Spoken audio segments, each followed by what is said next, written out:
কষ্ট হয় স্যার, ভালো মন্দ মন চায়। চা নাকি রক্ত? আমার পুরো নাম কি রাজকুমার পাশি। কাম কাজ নাই বলে সারাদিন লিখে আমি দিন কাটাই। কোনো রাজনৈতিক দল বা 120 ছিল না, হ্যাঁ দাবি ছিল শ্রমিকদের 300 টাকা। হ্যাঁ, ভালো কিছু একটা করতে পারি। ওনার ক্লিপ ভাইরাল করে সবাই যখন ওনাকে প্রায় ভুলে গেছে, ততদিনে রোজগার বন্ধ হয়ে গেছে মাধবপুর লেকের প্রায় 35টা পরিবারের। তাই দেরি না করে প্রায় 170 কিলোমিটার আঁকাবাঁকা রাস্তা ড্রাইভ করে পৌঁছে গেলাম আমি আর আমার সত্য সন্ধানী দল। জানতে পারলাম মাধবপুর লেক থেকে তুলে দেওয়া হয়েছে চা শ্রমিক পরিবারের সকল দোকান। 4 থেকে 5 লক্ষ টাকা দরে ডিজিটাল কৃতদাসের মতো চা বাগান থেকে চা বাগানে বিক্রি হয় চা শ্রমিকদের নাম। বাকিটুকু না হয় ওনার মুখ থেকে শুনুন। আপনাদের তো চা বাগানে ঘর দেয়া হয়, তাই না? হ্যাঁ, এই কোয়ার্টার গুলো যে আছে না, হ্যাঁ, এটা আমাদের নিজস্ব না। কেন মিছা বলবো? এই কোয়ার্টার হলো আচ্ছা। কোম্পানি। এটা কি লাইন ঘর বলে? লাইন ঘর, লাইন মাটি কোয়ার্টার। আর কারো কারো কারো কারো আসো যে বিডি সামনে পাকা ঘর দিছে, পাকার ঘরে কোয়ার্টার, কিন্তু যা নাপে আসে ওই নাপে কোয়ার্টার আছে। আর ডেলি যে যারা পার্মানেন্ট কাজ করে, সপ্তাহে যখন স্যালারি যখন দেয়, তখন আমার ওয়াইফ হাফ কেজি রেশন পায়, শুধু ময়দা 3 কেজি। এই ময়দাটাও কোম্পানি ফ্রি দেয় না, কিছু হালকা টাকা দিতে হয়। হ্যাঁ, এরপরে কারেন্ট বিল, ইঞ্জিন চাঁদা আমাদের বেতন থেকে দিতে হয়। টাকাটা কাকে দেন মূলত? যে কিছু টাকা দেওয়া লাগে, এই টাকাটা কাকে দেন? কোম্পানি যখন যে রেশনটা ছাড়ায় না শ্রমিকরা, তখন হালকা তো গুদাম বাবুকে, এটা তো আমাদের একটা গুদাম বাবুকে কেন দিতে হবে? মানে ওনাকে টাকাটা কেন দিবেন? এটা তো রেশন তো ফ্রি। রেশন ফ্রি আসে, কথা বুঝেন। রেশন মাঝে কিছু হালকা আগে থেকে টাকা দেওয়া হয়।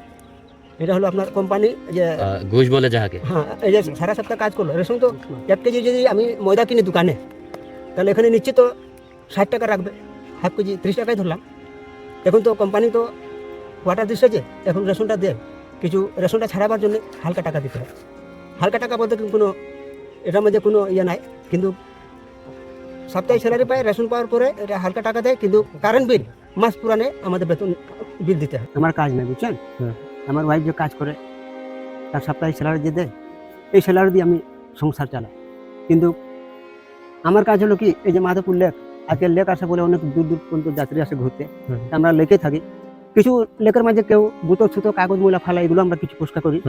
এমনি বলুন যে ভাইয়া যাত্রী কিছু বকশিস দেয়, তাহলে সন্ধ্যা হতে সবার একটা পকেটে টাকা দরকার। যে হালকা বাগানে আজকে লেক আছে বলে হালকা আমরা লেকে কিছু বকশিস পেলাম বলে টুকটাক মনে কিছু খরচাপাতি করতে পারি। আজকে তো হিন্দুদের জন্য একটা উৎসব মুখর দিন, আপনি তো হিন্দু, আজকে তো সরস্বতী পুজো। আজকে আপনার বাসায় কি রান্না হয়েছে? না না, আজকে আমাদের ভাইয়া সত্য কথা বলবো, আজকে আমাদের যারা হিন্দু সনাতন ধর্ম, আজকে আমাদের বাসায় সকালে রুটি রান্না হয়েছে। হ্যাঁ, এরপরে গুড় আনছি, রাব বলে না, রাব আনছি, কিছু মিষ্টি চা হয়েছে। এরপরে আজকে আমাদের বাসাতে কোনো দুপুরে আর রাত্রে মানে তেমন নাস্তা কিছু হবে না। আজকে মহাপ্রসাদ যে সবার মন্দিরে গিয়ে পাবে। একটা কথা চা শ্রমিকরা বলে যে চা শ্রমিকদের ভাগ্য উন্নয়ন হচ্ছে না, হওয়ার কারণ কি?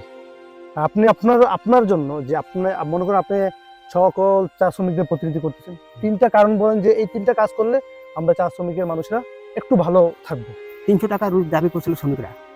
এখনকার সময়ে সবারই কষ্ট হয়, বড় লোক হোক আর গরিব হোক। 2 টাকা দিন 4 টাকা এখন হয়ে গেছে। এখন আমার কথা হলো, আমি 2টাই কথা বলে, আমার কোনো লাম্পা যাওয়ার কথা নেই।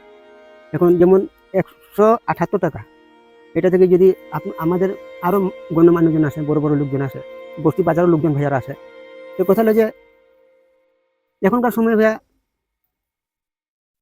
300 টাকা কি 400 টাকা যদি রোজ হয় এর সময়, তাহলে একটু ভালোই চলে। পড়ালেখার জন্য যেমন সুযোগ সুবিধা আরো ভালো হয়।